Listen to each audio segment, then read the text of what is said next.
नमस्कार विद्यार्थी मित्रों, आज हम कक्षा 7 में इकाई 4 देश के नाम संदेश इस इकाई के द्वारा जो अभ्यासक्रम के प्रश्न थे वह हमने हल कर लिए हैं। अब हम यहाँ पर स्वाध्याय के प्रश्न हल करेंगे। प्रश्न 1 हमें कह रहा है निम्नलिखित प्रश्नों के उत्तर दीजिए। डॉक्टर कलाम ने इस ईमेल से हमें क्या सीख दी है?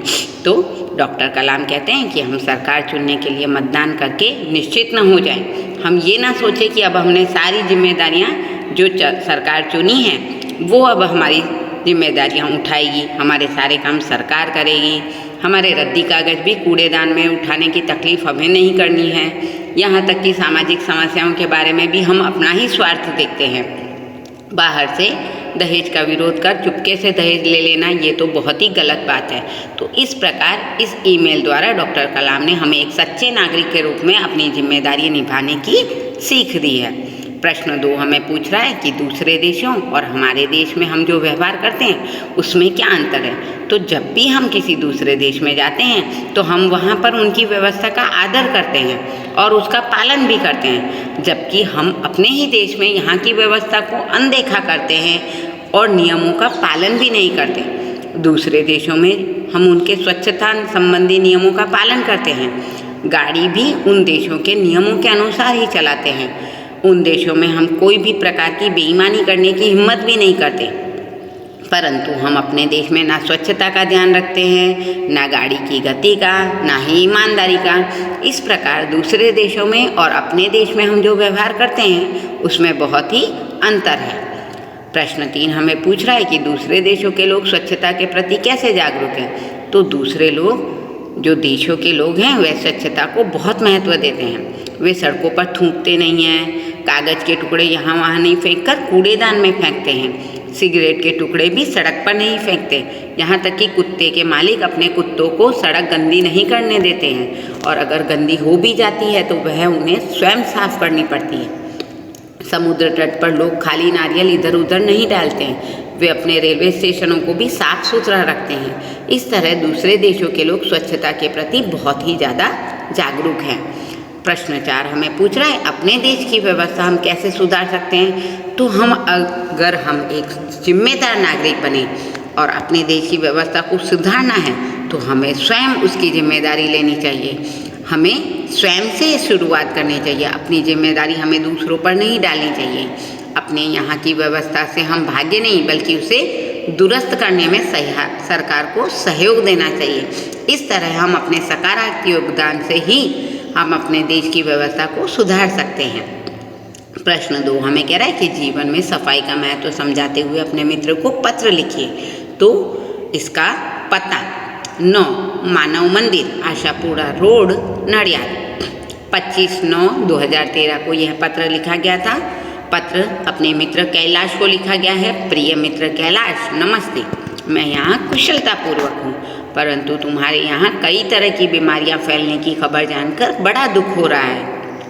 अब पत्र की विषय वस्तु, ये बीमारियाँ गंदगी से फैलती हैं। हमारे यहाँ के लोग स्वच्छता का महत्व पूरी तरह नहीं जानते। वास्तव में स्वच्छता आरोग्य की माता है। जहाँ साफ सफाई रहती है वहाँ रोगों को पैदा करने वाले मक्खी मच्छर जैसे जीव जंतु नहीं होते। शरीर को साफ सुथरा रखने से खाज खुजली जैसी त्वचा की बीमारियाँ नहीं होती। सिर के बालों को साफ रखने से उसमें जूं नहीं पड़ती। दांतों को स्वच्छ रखने से उसमें पायरिया नहीं होता। इस प्रकार साफ सफाई रखना बहुत ज़रूरी है और ऐसा कहा जाता है कि जहाँ पर सफाई होती है वहाँ भगवान का वास होता है। अब संबोधन के लिए पत्र लिखना, घर के बड़ों को प्रणाम और छोटों को प्यार। तुम्हारा मित्र अतुल शाह।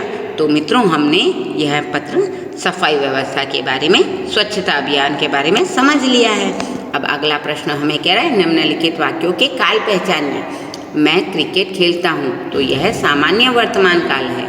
मैं कल अंबाजी गया था, तो यह पूर्ण भूतकाल है। कोई गाना गा रहा है, यह अपूर्ण वर्तमान काल है। आज ठंड ज़्यादा होगी, यह सामान्य भविष्य काल है। कल हम स्कूल से प्रवास जा रहे हैं, यह अपूर्ण वर्तमान काल है। परसों कश्मीर में हिमवर्षा हुई, यह सामान्य भूतकाल है। प्रश्न 4 हमें कह रहा है काल परिवर्तन कीजिए।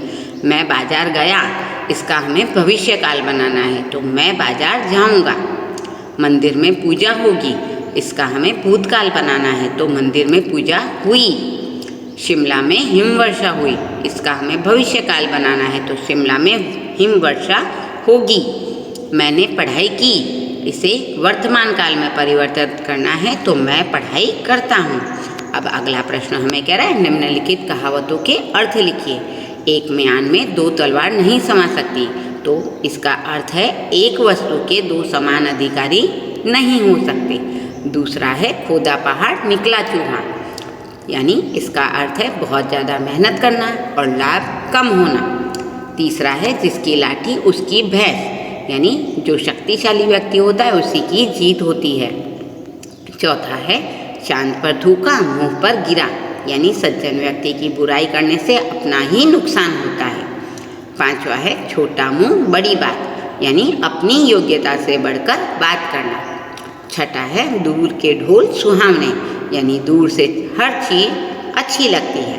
सातवां है दोनों हाथों में लड्डू, यानी दोनों तरफ से लाभ। आठवां है सांप भी मरे और लाठी भी न टूटे, तो बिना हानि उठाए काम बन जाए। तो मित्रों, आज हमने देश के नाम संदेश इस इकाई के स्वाध्याय को पढ़ा, समझा और किया। धन्यवाद।